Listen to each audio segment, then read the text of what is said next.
Did you talk at all about getting creative and doing things like your competitors won't do? I did not. I kind of skipped over that one. I got so excited because we're talking about revenue and I was like, what can we do? This is the golden moment. I would do business with you right now. What's up, everybody? Welcome to 10X Owners Live. I am so stoked to be able to be here tonight with you. I do not look like Brandon Dawson, nor do I look like Natalie Dawson. However, my name is Heather Block, and I'm going to be one of your 3 different hosts tonight for 10X Owners Live. Before I talk more about myself, I would love to introduce 2 other absolutely remarkable executives for the Cardone Ventures team. First up, let's get Jeremy Gabbert unmuted, our Executive Vice President of Revenue. Jeremy, could you give a little intro of yourself? I know people have seen you on this call, but not everybody maybe. Yeah, for sure. So what's up, everybody? I'm excited to be here on a Tuesday evening with you. I'm Jeremy Gabbert, Executive Vice President of Marketing and Revenue. Been in the space doing this for 15 years and really just looking at trying to increase your sales tonight. So I'm excited here to be here with you. Jeremy is going to kill it, guys. He has got just a wealth of knowledge around marketing, revenue generation, how to just promote. So I'm really excited to have Jeremy on tonight for tonight's topic. Also on the call, we have the outstanding Mr. Jeff Jessen, our Executive Vice President of Finance. So let's get Jeff pulled up and give yourself a little intro to everyone as well. Thank you so much, Heather. Great to be on. Good to see everyone. A lot of familiar faces on this call, but I am the Executive Vice President of Finance for Cardone Ventures. I've been here about 2 years, a little over 2 years. So one of the OGs of the business, since we are only 3 years old at this point. But previously to joining Cardone Ventures, I was in the same space where I was helping small business owners grow and scale their business by working in a portfolio of businesses that we were managing. So looking forward to sharing a lot of knowledge tonight. We're going to be talking some things that are close and near and dear to my heart, which is cash flow, making that money. I love it. I love it. And, one of the things that we love to talk about with Jeff is that he puts the fun in finance. So if you don't know that joke, we have a lot more puns around finance, which I'm sure will be dropped in the chat throughout the night. So thank you so much, Jeremy and Jeff, for being on here. And then for myself, if I haven't had a chance to meet you, welcome to the call. My name is Heather Block. I am the Vice President of Training and Development here at Cardone Ventures, and I've been around the block with Brandon for the last almost 14 years in multiple businesses, helping grow and scale in various departments, various areas of the business. I kind of speak a secret code sometimes at Brandon, so I will also be on the call tonight to help with a couple of the people side of the business, because people do actually help you increase cash flow, believe it or not. So we're going to talk marketing tonight, finance, and we're going to talk people. So a lot of great stuff coming your way.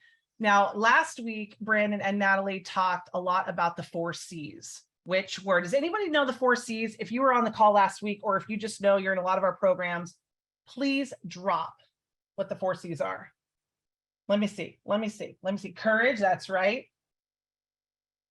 We got one. Come on, guys. I know you can do this. I'm sure that Joel Boer, come on.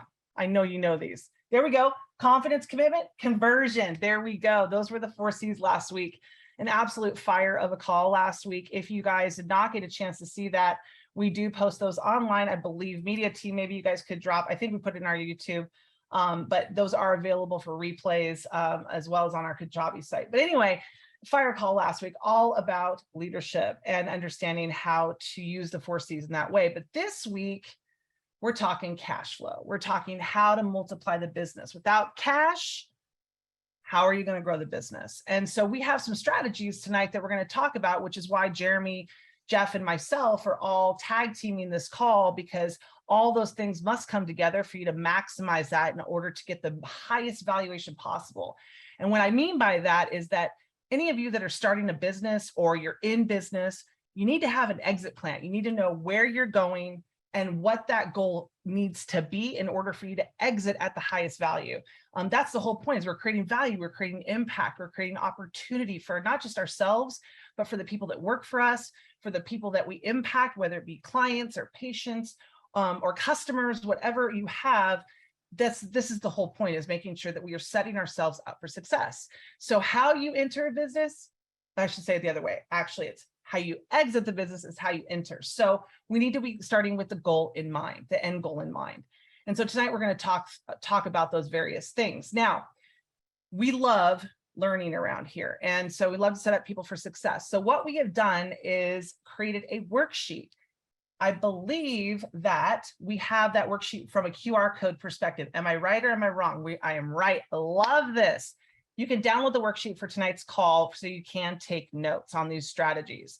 All you got to do is pull that phone out, snap a picture. No, you don't snap a picture. Actually, you just pull your phone out, open up the camera apps, scan the QR code. Geez, Heather, people know how to do this. But anyway, and then get that worksheet downloaded because we're going to go over, like I said, various strategies tonight in those 3 areas. And, you know, I like Josh said, we'll also want you guys to take advantage of some of our upcoming things that we've got going on. We'll talk a little bit about something really special that's happening this Saturday. But also, like he said, at the end of this month, which we'll talk a little bit more about throughout the call, but our real estate summit. Once you've got this cash flow, your business is thriving, you are making money, you're keeping money, you need to invest that money to create that passive income. And that's where the real estate summit is really going to play a pivotal role in increasing your knowledge and understanding how to make that happen. All right, so worksheet, ahoy, we've got that now. Let's kick it off. So on that worksheet, you're going to see that there's 3 different boxes. Basically, there's 3 different strategies. They're combined strategies. The secret here is there's actually 5 different strategies, but we've deduced them down to basically 3 main areas. So what I would like to do is we're going to talk through basically the marketing portion, the sales portion, the finance portion, and the people portion. And that's why we have Jeff and Jeremy on the call. That's why we've got them on the call. All right. So the first box you will see is there's 2 different things. The first strategy is increasing pricing and increasing sales. And we've got a plethora of items underneath this particular category to go over tonight. So I would love, Jeremy, I'm going to have you pulled up now. Are you there? I'm here. Amazing, Jeremy. I would love for you to go ahead and talk through some of those essential elements that we do for each of these strategies when it comes to pricing and sales, and kind of give them some tips and tricks on what they can do in this area. Yeah, cool.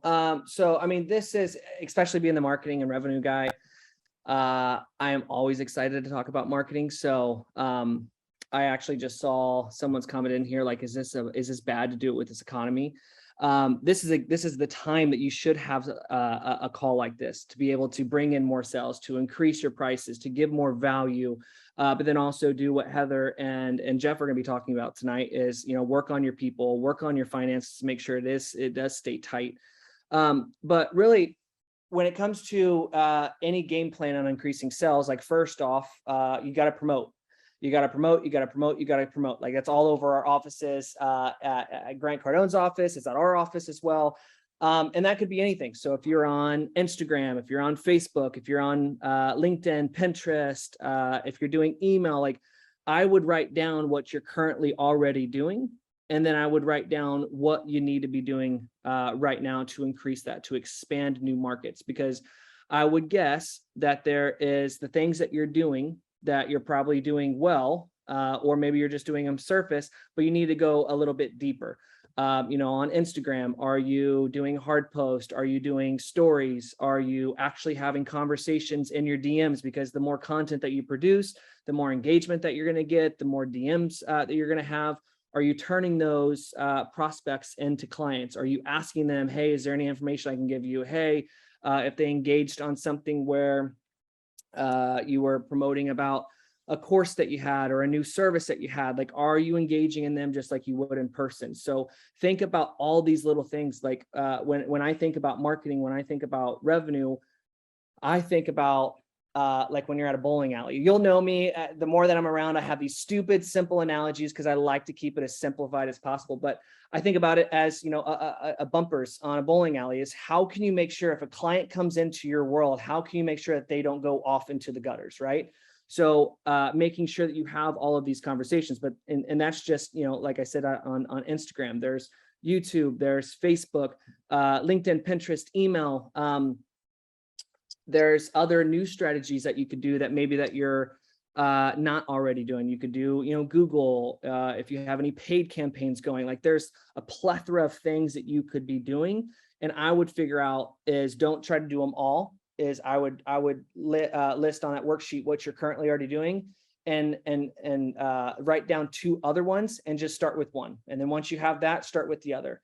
And it's just like, eating the elephant one bite at a time, right? So I would start on that.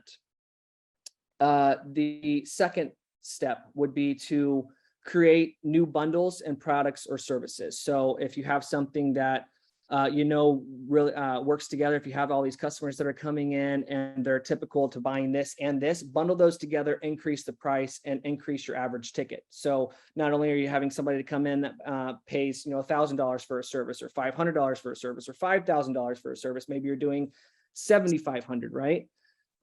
This also kind of goes along the lines of upsells or cross sells. I don't know who here has upsells or cross sells in place, but it's a way to increase revenue by 10 or 20%. If for a simple equation, if you have 100 customers that come in and they buy your product for $1,000, 100 times 100, let's just say it's 100. I keep these simple, is what, 10,000, right? But if you have an upsell on there that say is for $50, and typical upsell, you might have someone come in that's, let's just say 20%. Sometimes it goes to 40%, sometimes it goes to 10%, whatever it is, you'll start to see what that benchmark is for you. But if you have a 20% of those 100 customers that come in, then you have 20 people that took your product, and you can add another $1,000 to your total sales. So right there, $1,000, extra 10% in cash flow that you can have right off the bat that you would just be getting, right? Or that you wouldn't be getting in the first place. So that can cover ad cost, that could cover any overhead. So there's a lot of different things that you can be working on to make sure that you can really squeeze out everything you possibly can from leveraging your already existing efforts. A couple other things that you could do is making sure that you create urgency. There's real urgency, and then there's false scarcity, right? Or false urgency. What you can do on your real urgency is keep it transparent. Maybe there's a limited, product available that you're not going to make any more of this because it's going out of stock after this year. Or if you only have a certain amount of number on inventory, or if you have some bonuses that you have that you want to take away, that this is, if you're doing like a launch or anything. But think of these promos that you could be doing into season, Q3, Q4, going into these new seasons that you could do that will create urgency on some of these things that you can create more revenue for.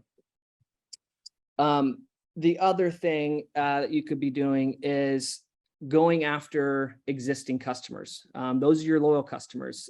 Second money is easier to get than first money sometimes, and you get to leverage what you've already been doing. So you've already spent the marketing dollars to get them. You've already, had the phone calls with them. They've already bought from you once. Is there anything else that you could be servicing your clients for? Either reselling them additional service. Maybe it's a year from now and they need to get this, or 6 months from now, or 2 years from now. Reach out to them because they've already bought from you. Or are there other things that they could do? Is buy an upgraded model? Do you have a new version coming out? Do you have an upgraded product? Whatever those things are, your loyal customers, if they had a great experience from you in the first place, they'll always come back because you're always giving them value and you're always giving them what they need. Because you're the leader in that market, and what's going to be the biggest and best and provide the most value. But those are a couple things that I would start first, because that's already going deeper with your current clientele, your client demographic. And then, of course, what you could do also is more of like a phase 2 is start to expand into new markets. If you're if you're going into business owners that you're used to having, that make over $1 million, is there something that you could start servicing for business owners that make $750 that you could get them up to $1 million, so that you could start building that pipeline and nurturing them and bringing them up to ultimately where you want? Or is there anything that you could do upstream for them, provide new content, nurture them, train them on what they could do to get to your level. But there's other things that you could be able to do to go into and expand into new markets. But I wouldn't do that until you really go deeper on what you're currently already doing and making sure that you're maximizing that to the fullest. Love it. Hey, Jeremy, did you, so this was, everyone, just so you know, this was the increasing sales portion. He's talking about promoting, he's talking about increasing follow-up through resell upsells, he's talking about creating urgency. Did you talk at all about getting creative and doing things like your competitors won't do? I did not. I kind of skipped over that one. But yes, that's, yeah, go ahead. Go ahead. No, I got you. I was just saying I got you. Yes. Sorry. I got so excited because we're talking about revenue and I was like, what can we do? But that goes along to the same thing too, is get creative, figure out what your competitors are doing, figure out what they won't do that you will do. Maybe you'll add an extra onboarding phone call to them. Like right now, that's one of the things that we're doing here at Cardone Ventures, is that we are trying to figure out what we could possibly do to make sure that we have our bumpers on for all of our business owners. So you'll get an extra phone call. We have that white glove service where someone calls you to make sure that we answer all of your questions and they help guide you through. Most of our competitors are not doing that. And we just know that that will help our business owners that we're working with to take it to the next level. So figure out what your competitors are doing, whether that's some sort of support, whether that's bundling different packages, whether that's adding something in. But I bet you to say that there is one or two or three or a handful of things that you could be doing that your competitors are not doing, that you could be doing to get that first sell into that next sell into the next sell. And it's, you know, it's the domino after that. It's so true. And Jeremy, I think you would agree, like right now, when things feel quote unquote uncertain, that's when people start to contract, as opposed to, this is the opportunity, like Grant and Brandon talk about this all the time. I know you do as well, is this is the time to expand, meaning it's a time to lean in to times of uncertainty. That's where the biggest opportunity is. Yeah, I mean, there's people that will retract, but if they need your service, they feel like they need it because it's a value that you are providing them, something that someone else won't, like they will end up buying from you. Then it's no coincidence that businesses do thrive actually more than ever sometimes in down economies, because they figure out how to create a massive amount of value for their customers to keep on coming back. Yeah, and this is tried and true even with Cardone Ventures. You know, we practice everything that we preach. When we started our organization in March of 2019, we were an events-based company. All of our revenue sales generated from the events that we were running with Grant Cardone's team. And so when the pandemic hit in March of 2020, events went away. And so at that point, we very easily could have been scared and said, oh, we can't do this, we're events-based. But instead, we got creative and we're like, okay, well, everyone's scared right now. So what do we need to be? We need to be a beacon. And so this is where Owners Live actually started. For those of you who don't know that story, it was like, well, let's start a live call and let's just be a resource for people to come to, because Brandon is literally a wartime CEO. Like he thrives in crisis and understands the opportunity that's there. And that's what we did. And so we just got creative and we started this whole virtual world working from home. Like we rode that wave and we just leaned hardcore into it. And so we changed our business model in a sense. And then of course, once the events came back, we were stronger and better than ever. I mean, we fortified so many of our relationships with people on this call over Zoom, because we had the courage, by the way, that's the first C from the 4 C's last week, to say, hey, we're not going to give up. We're just going to get creative and forge ahead. And we did. And so that is like, that right there also lent itself to adding value, which is also what Jeremy's talking about. So that's where it leads to also the value creation that we have. We can have the prices that we do, the cash flow that we do, because of what we're bringing to the table with these exact same strategies. So I don't know, Jeremy, if there's anything else you wanted to add to that. No, I mean, I've been doing this for what, 14 years now. And one of the things that I've always loved doing, especially when we call them money-making strategies, is journal out what you're currently doing every single day. And I would do it for like a week. And if you're already curious, like this is also what we teach people when, or I've taught people whenever they want to hire somebody and they're like, I just don't know what to hire. Like, how can I duplicate myself? Is journal, take a journal around. Don't like wait till the end of the day, like actually journal every single day with you and start writing down everything that you're doing. And what I would do is go through there and put like 3 money signs next to things that you love doing that no one can do better than you and that make you the most money. And if you're really looking at what you should be focusing your time on, especially in this increasing pricing, increasing sales section, is go through there and only work on the things that you have 3 money signs. And if you don't have that to it and you still have to do it, that's when you automate, delegate, eliminate. But those are the things that you can do that will lead into what Heather and what Jeff are going to be talking to as well, to make sure that you're only working on the things that will bring you the most money. And especially in this new economy that we're going to be experiencing, they don't have to be scary times, but you know, when your market conditions change, like your business must change too. That's why you guys are here. I saw that Jeff put this in the chat, like your competitors aren't here, you guys are here. So we need to lean into that, but you are staying plugged in from those playing the game at the highest level possible. Here at Cardone Ventures, we practice what we preach, but I would focus on the things that make you the most money. And yeah, Nate said it, separation season, separate yourself from your competitors. You guys are here. So I'm excited to be here with you. Awesome, Jeremy, you rock. Thank you so much for that. And before we move on to the next couple ones, I do want to get to them because we will answer questions, by the way. But I did want to let you guys know that for example, the bombs that Jeremy's dropping right now and what Jeff's about to drop.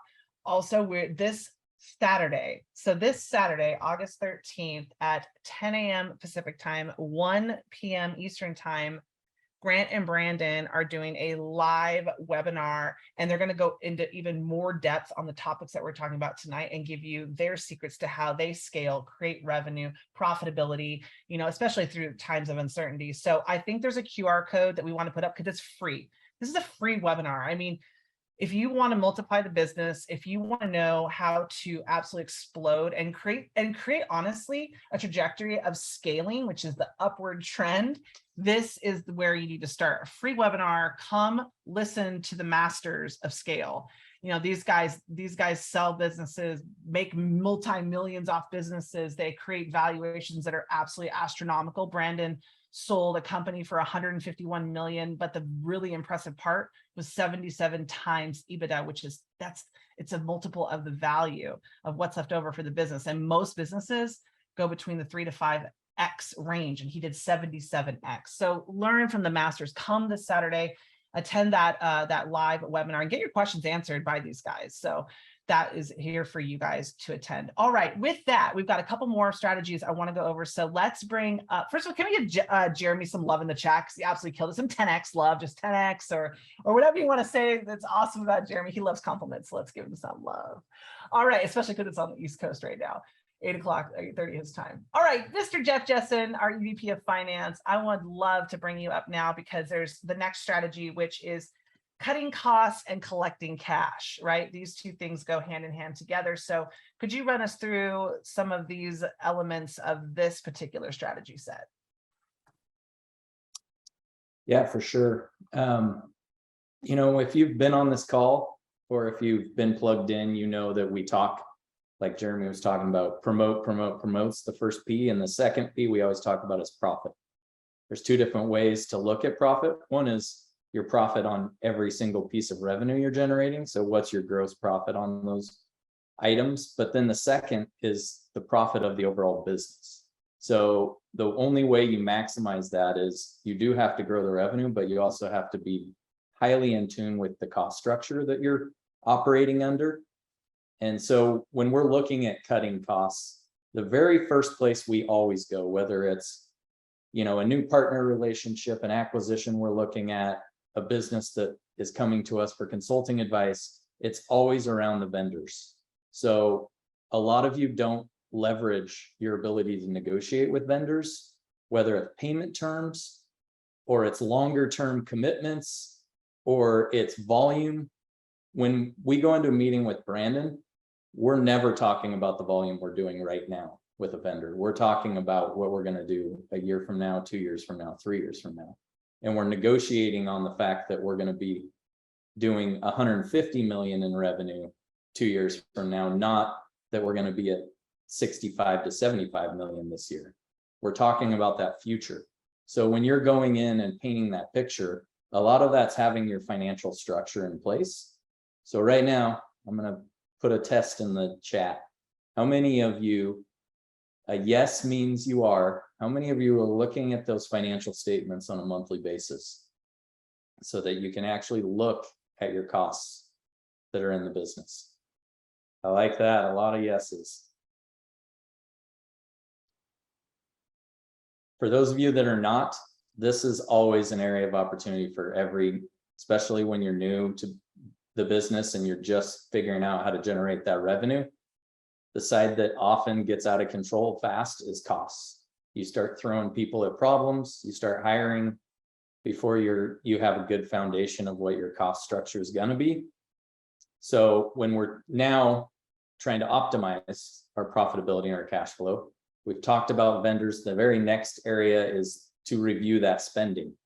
So how do you review your spending? You look through your main buckets of categories for operating expenses. Payroll is always a big one, right? So you're looking at what you're paying people. You're looking at the incentive plans if you have those in place, your commission structure if you have that in place, but you're also looking at those other operating expenses, your general and administrative expenses, your sales and marketing, as Jeremy was alluding to. You're spending money. What's the return you're getting on that money you're spending for sales and marketing? You got to look at the facilities and your equipment. And then you got to also look at kind of any other miscellaneous expenses that are important to your business. Some businesses have a bigger technology spend than other businesses. Some have a bigger capital expenses compared to other businesses. So you understanding what drives your cost side and reviewing that consistently is going to be impactful to you ultimately maximizing cash flow in the business. And then the final piece of the cost cutting equation would be those capital expenses, or the items that we classify as investing expenses. So they should generate revenue in the future. So whether it's equipment, it's an expanded facility, it's a new technology, all of those things that will either drive efficiency or drive additional capacity down the road.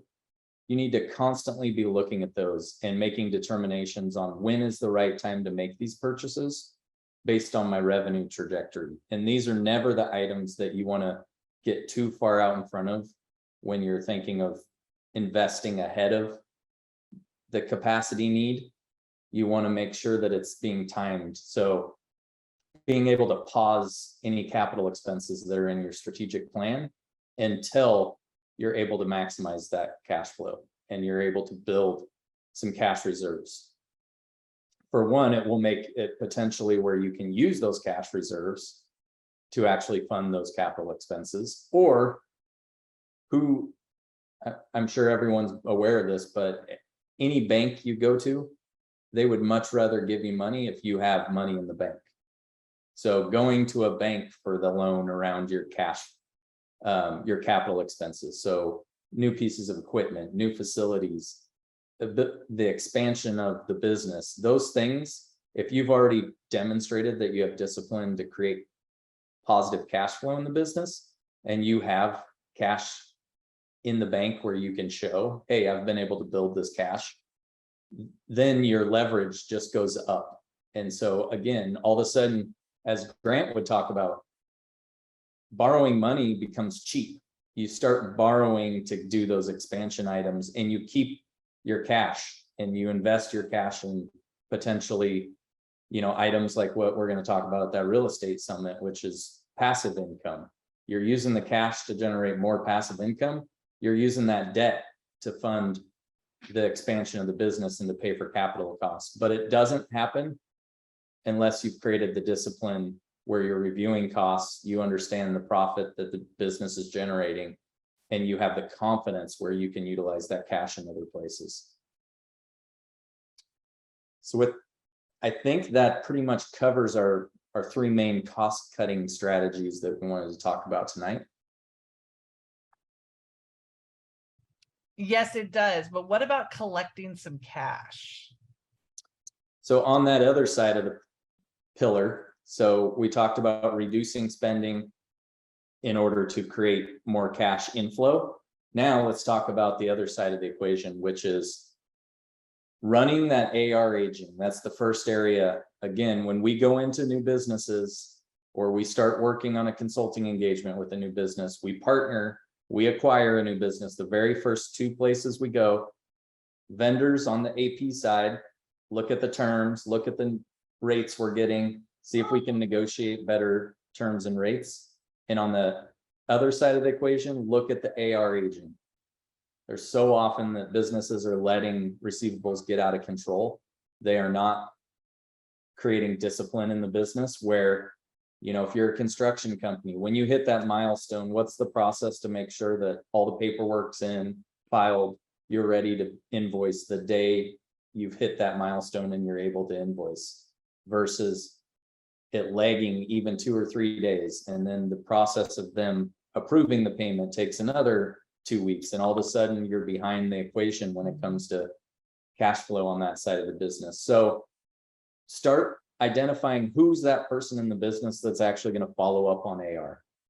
If it's you, great. You need to make that part of your priority.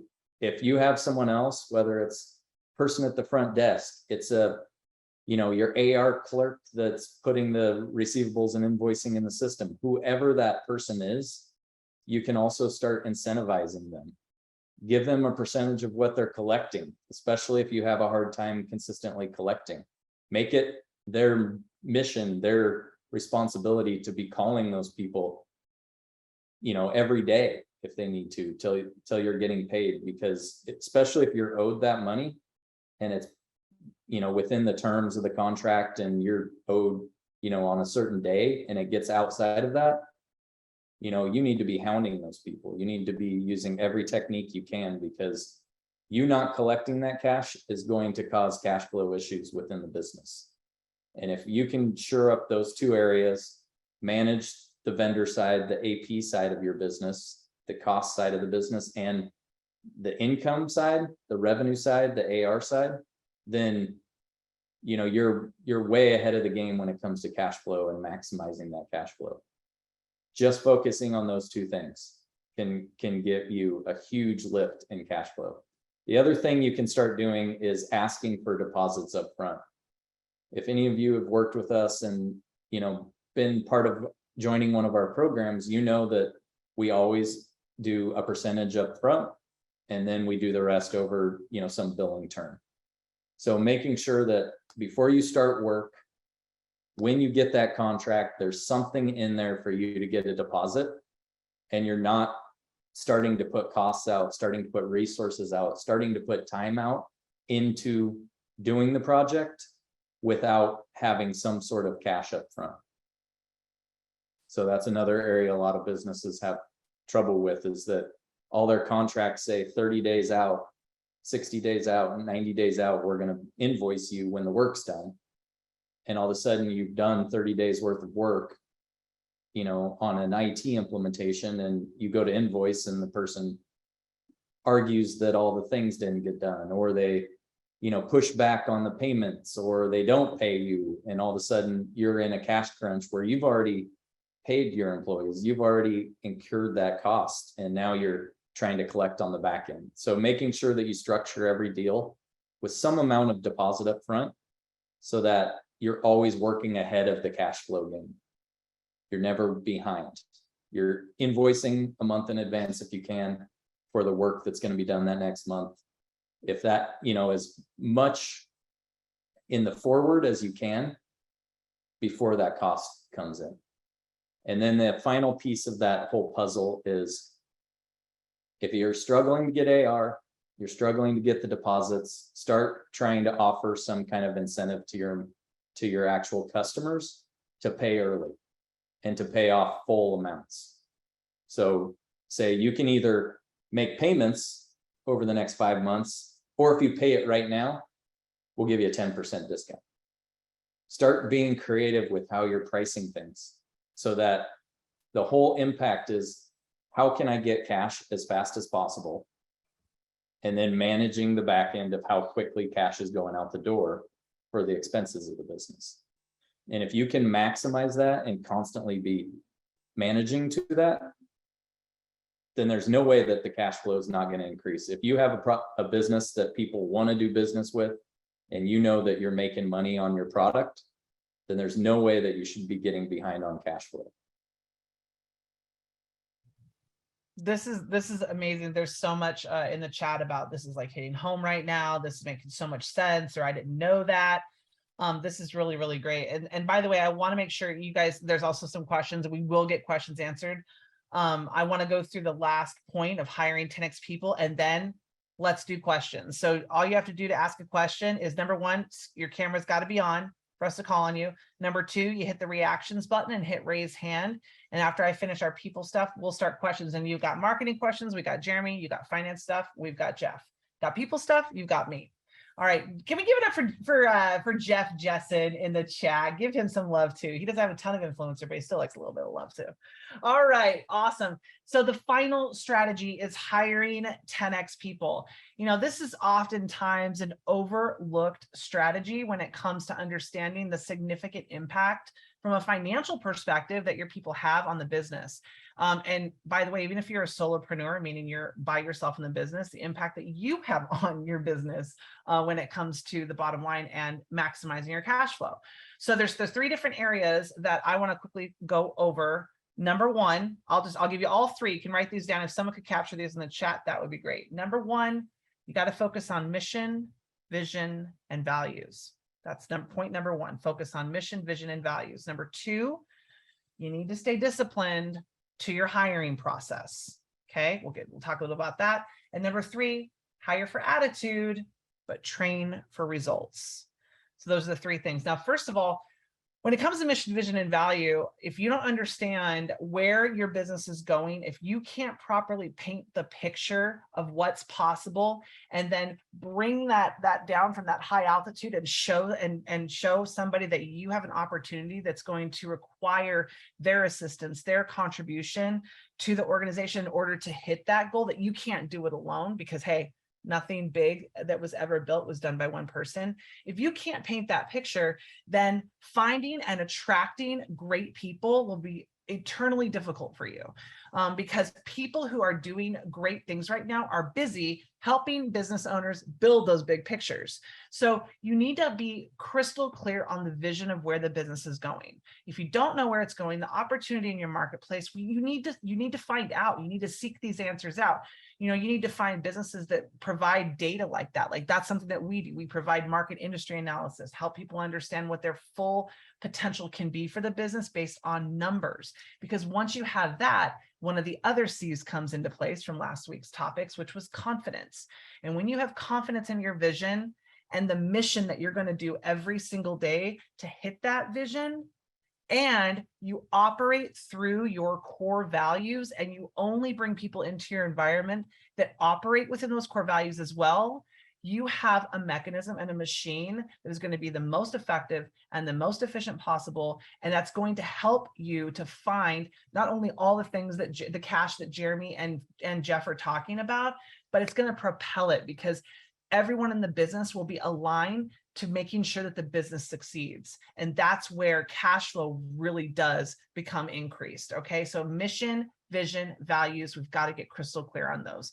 We have those every single day in our environment. It's how we hire, fire, reward, and how we operate every single day.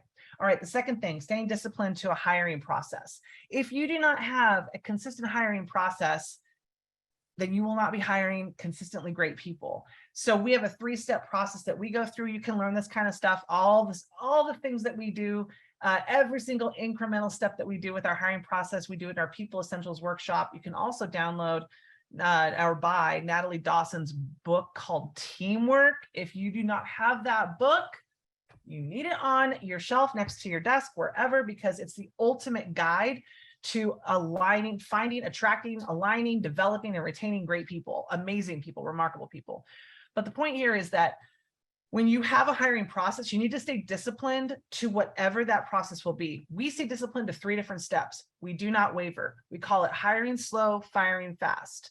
The hiring slow is not time-based. It's just us saying we're disciplined, and we're not, no matter what position in the organization, they have to go through behavioral interview, a technical interview, and probably, dare I say, the most important is the core values interview, meaning we have 6 core values that they have to present to us, no matter if they are entry level or executive level.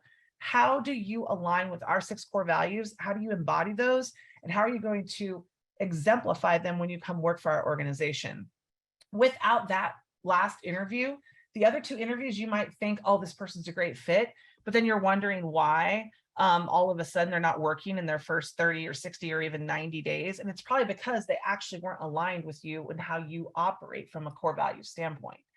And I will tell you right now that there are stats out there that say that when you hire someone, a bad hire will cost you so much money in those first 90 days. It's unbelievable. Somewhere in the ballpark of $35,000 to $50,000 just for not just their salary, benefits, time of your other team members, time with the company. If they're interacting with any of your customers, they could be costing you customers, which there's lifetime value there. There's so many things that can happen. So you need to make sure that, number one, stay really disciplined with that hiring process. And number 2, have an incredible onboarding plan so that they understand how to impact the business the right way. Now, lastly, hire for attitude, train for results. Segue, I just said onboarding plan. When it comes to us hiring people, not everybody has every skill set that we absolutely would require, and they're not the most competent at that particular thing when we hire them. But if they are aligned with the core values, and if they have demonstrated that they have knowledge, skills, and abilities, and the baseline competencies to do this job exceptionally well, then what we're going to do is we're going to hire them, and then we're going to put forth training and development, because every company should be a training and development organization, to grow them in their competencies, in their skill sets. And then we're going to set metrics for them and communicate them clearly and incentivize off of the increased performance metrics. Meaning, we don't want just quotas hit. We're not here to just hit quotas. We're here to grow the business. And if the business grows, the way that Jeff has structured our entire organization, along with Natalie and Brandon, is that the business grows, it creates space for more revenue, which means we can help our individual team members achieve their personal, professional, and financial goals. And that right there is the magic sauce when it comes to aligning amazing people to the organization and creating a sticky factor. If you want people to stay around and you want people to grow, you got to have these types of things in place. So this is how, hiring 10x people, yes, but you can also create 10x people as well. So basically, we just gave you guys 5 different strategies and 3 different buckets. So just a really quick recap. The first one was increasing your sales and increasing pricing, right? Then we talked about collecting cash. And what was the other one? Anyone? Cost cutting. Cash? I know. I wanted Jeff, I wanted them to put it in the chat. Cutting costs, collecting cash. Yes, thank you, Jeff. And then finally, hiring 10x people. All right, and then just quick reminder, then we're going to go into questions. Let's put the QR code back up for this Saturday's webinar that we're doing, which is the Business Multiplier. It is just going to be, it's a free webinar. If you're just joining, Grant and Brandon are going to be putting on Saturday, August 13th at 10 a.m. Pacific, 1 o'clock Eastern, a free live webinar, 90 minutes of these 2 masters talking all about, like I was saying, all these different strategies, but going even deeper and giving you real life examples, answering questions, and just showing you how to get it done, how to create revenue, how to create profitability, and really grow and scale your business. So just scan that QR code, sign it up for that. Again, it is free. There's so much opportunity coming your way, you guys. It's absolutely an incredible time to be a business owner. It's unreal. All right, with that, we have been just talking at you guys for 47 minutes. So let's open up to some questions. So there is a couple of people that have had their hands up the entire time. And so I would love to kick it off with our one and only Lori. Let's get Lori unmuted. I see your hand up, Lori. You're not looking at me though. Are you frozen? Or do we have you? Is Lori frozen? Okay, then we're gonna go to Hassan, or let's say Hassan. Hassan, did I get it right? You got it right, Hassan. It is. Hassan, how are you? Good. How are you? Really, really great. All right. So well, first of all, what's your business, and then what's your question? I'm into real estate space. I have a real estate company, construction company, and a business in Orlando, Florida for renting, for like rentals, I believe. Resort Awesome. rentals to Disney. But my question is specifically to do with my real estate business. I guess I have like a question in everything, marketing, everything, but I'm just gonna stick to my biggest problem right now, which is finance part. So I'm gonna ask Jeff. Jeff, when do you realize that when you start a new system and you know you have to throw in money, when do you know that you need to stop that because it's not working? Because I mean, I heard that you have to try for a certain amount of time and then see whether it's working or not. When do you guys realize that you tried something, it's not working, and you need to stop that? What's that contributing factor? For us, and the way Brandon teaches business philosophy is that that period is a pretty short period and you don't put a lot of costs into it. You drive revenue before you do anything else. You prove out through promotion and through, you know, introducing that new product or that new service or that new item to that there's actually a market for it before you start putting any costs or anything else behind it. So for us, it's almost instantaneous. We run programs, we'll do a webinar, we'll do something to see if people are interested. And if that doesn't work, we won't ever do that again. Like, it's that instantaneous. And if it does work, then we'll lean into it and build some programs around it. But you have to be pretty quick in making that decision, because if you have your marketing game, you know, turned on and you have an idea that you know people are interested in, but you still can't generate revenue off of it, then something needs to be fixed in the business. And if you continue down that road before you've actually generated the revenue, then you're going to get yourself in trouble with cash before you ever get the opportunity to actually execute on the plan. Okay. So, sorry, like real quick on the clarification of that. So let's say if you implement a marketing tool and it's costing you money per month because you implement that marketing tool, but that marketing tool is actually not producing any results yet, and you just start realizing that in fact it's producing a negative result for you. Do you completely stop after 3 months? Because I've been trying that for 3 months and it's just not producing any revenue to me. In fact, I'm not even generating any clients with it. Would you just stop, or would you keep trying to see, because you're seeing results with other people? Yeah, I mean, in our business, we're all data driven. So if we've done as many tweaks as we can to the actual marketing tool and tried to optimize it and it's not producing, we wouldn't go more than a month internally. Like when Jeremy's launching something and here's the ad spend, here's the opportunity. Like if we're not seeing traction around that, we will try for a week maybe to turn up the ad spend or to turn something up and see if the results change. But if it's not changing, we're not going to continue it for 2 or 3 months to see if it catches on. Like if it's not catching on quickly, then the chances of it turning down the road are probably pretty slim. I don't know if Jeremy's still on. He can add probably more context to that. Yeah, from a marketing perspective. I mean, Jeff said it spot on. I mean, if we're constantly testing and we're like, hey, we've tested, the software we've tested, because marketing is accumulative, right? So it might not be the software that doesn't sell. It might be the message going into it, or, maybe the message gets people, if you're getting people to the page, but the page isn't converting, then look at the page. Is it the headline? Do you need a test with the video? Like there's different things, and just look at it step by step by step.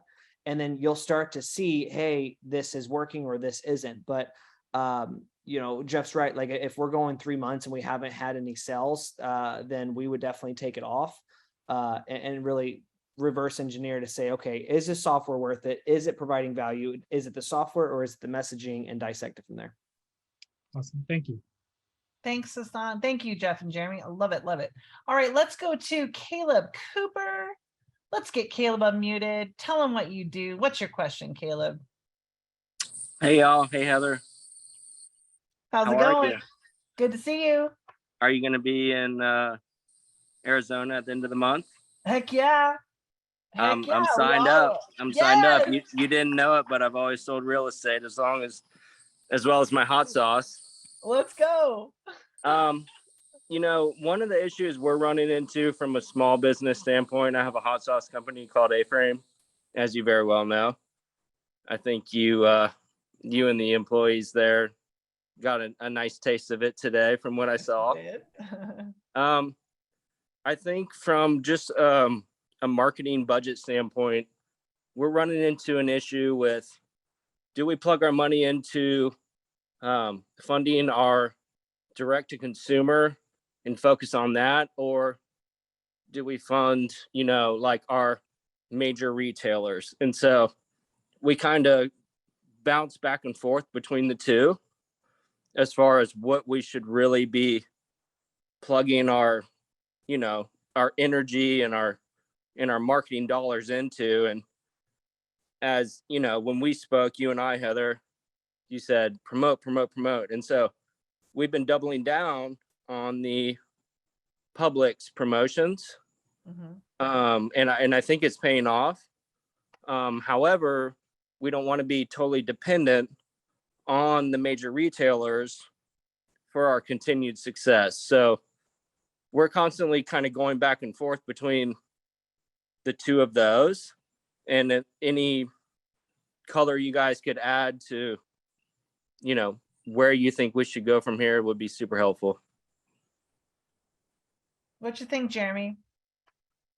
Yeah, I mean, so a couple things is, one, I think that you should diversify. I'm a firm believer of not having everything in one basket, especially if you're, running ads on Facebook or you're doing something like that. Like it's very common to get Facebook shut down for a temporary amount of time.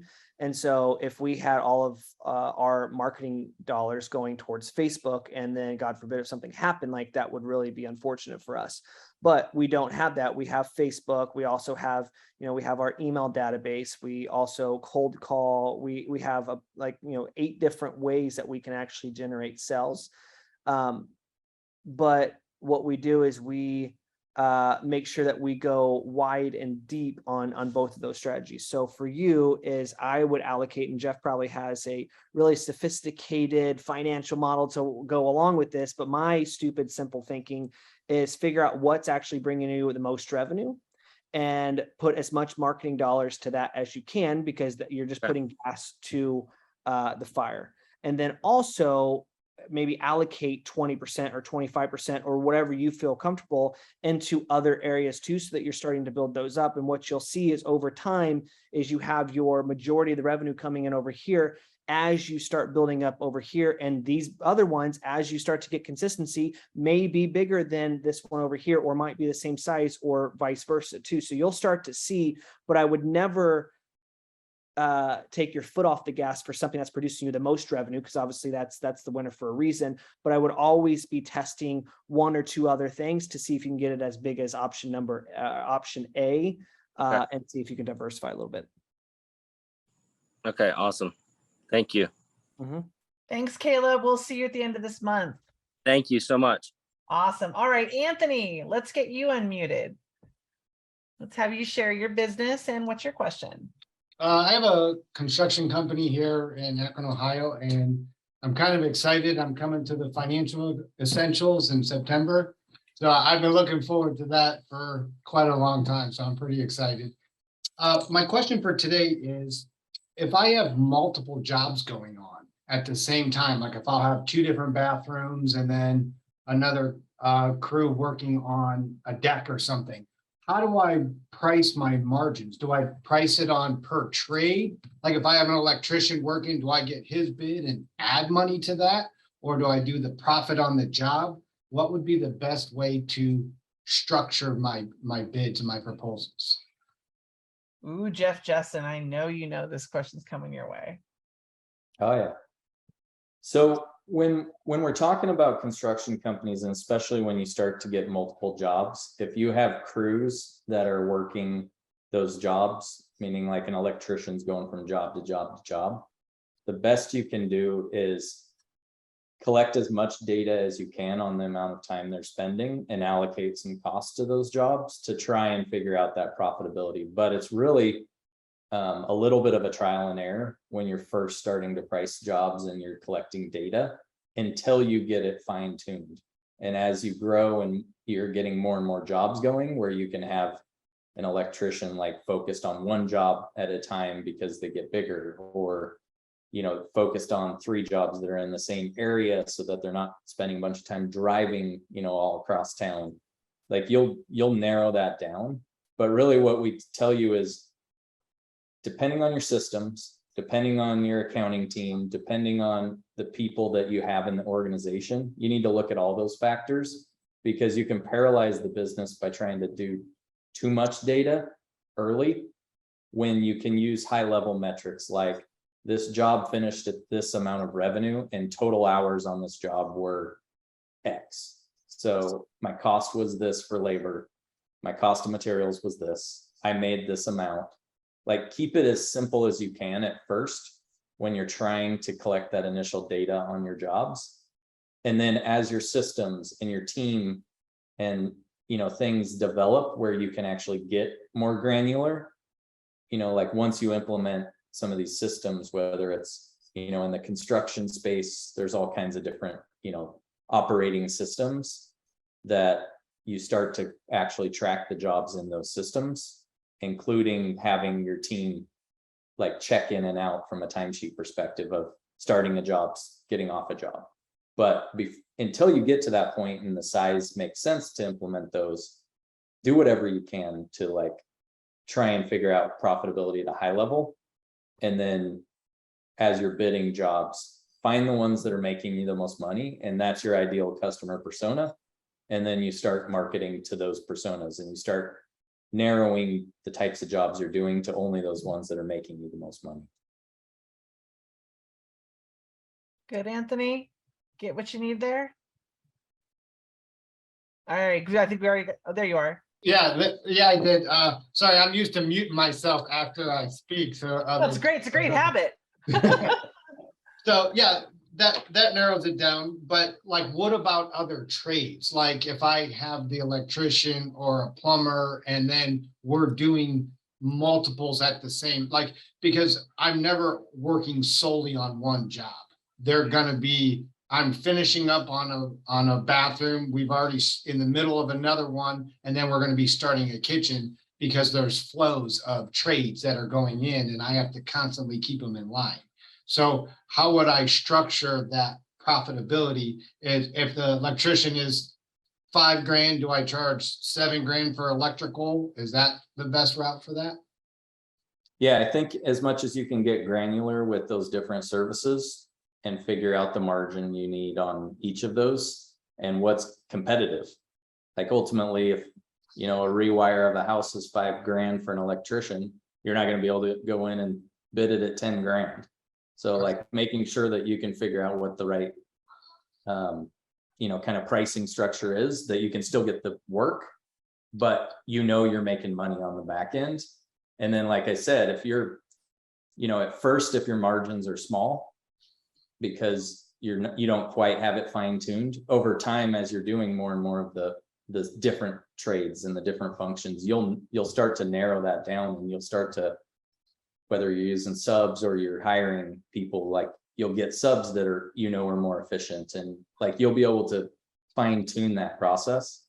But it's all about kind of collecting the data at first as you're starting to do that work, and actually analyzing like every electrician job we do, like what did we charge and how much do we have to pay, the person that did the work or the subcontractor, and what was the materials on that, and like just kind of starting there and figuring out what your margin is, and keep it simple at first, especially when you're, trying to get multiple jobs. As long as you're making money on the jobs, then you have space in the business to fine tune that and make that profit as much as you can over time. Okay. All right. Thank you. I'll see you in a month. All right. Love Let's do it. Yeah, in person with Jeff and Anthony. I love it. Jeremy and Jeff, thank you so much tonight for being on this call. I know there's still a few more questions, but we are at time, but we'll let our sales team take over some of the questions. But I do want to just reiterate a couple of things. Number one more time, I'd love to get that QR code put up for this Saturday, August 13th. Again, 10 a.m. Pacific time, 1 o'clock Eastern. We are going to be having Grant and Brandon both do a 90-minute live web. It's truly live webinar, all about how to multiply money in the business. The business 10x business multiplier. There's a huge opportunity coming in the next, 5 to 7 years, 30 trillion in wealth transfer. Brandon is an absolute expert in understanding what that opportunity is, along with Grant, and then how to capture that. So they're going to give you insight into what that opportunity is, how to take advantage of the biggest wealth transfer that has ever been. And this is when you're going to want to be a part of this webinar this week. It is absolutely free. Click on that QR code, sign up, and we will love to have you on that webinar this weekend. Additionally, one last thing is the Real Estate Summit. Grant is coming to Arizona. So exciting. So the Business and Real Estate Summit will be happening at the end of August, the 29th through the 31st. We actually are just announcing today that we do have a location, which we're so excited about. It'll be around the Old Town Scottsdale area, Camelback. I mean, look, this price point is unreal to come and learn from the master for 3 days for the Real Estate Summit. So click on that link to reserve your seat, or talk to our team if you want to have, if you want to get a little bit more information about what happens at the Real Estate Summit. What does this mean? But it is absolutely the place where you need to educate yourself, understand what to do once you create that cash flow in your business, how to save it, invest it, and use that wealth creation formula that Grant talks about. This is exactly how he has done what he's done to build the value that he does. And Brandon also is done and doing the same thing. With that, thank you so much for being on Owners Live tonight. What we're going to do now is transfer it over to the post show. And I am going to pass it to someone who I think is absolutely incomparable. Dr. Ashley Edwards, also known as Ashley Fishborn. The floor is now officially yours. I appreciate it. Thank you so much. What a transformational Tuesday it has been. The whole purpose of this show is to engage with business owners and be able to answer questions for people that will give them some insight and perspective on how to grow and scale a business. Not only leadership, but real life examples. This is the golden moment. I would do business with you right now.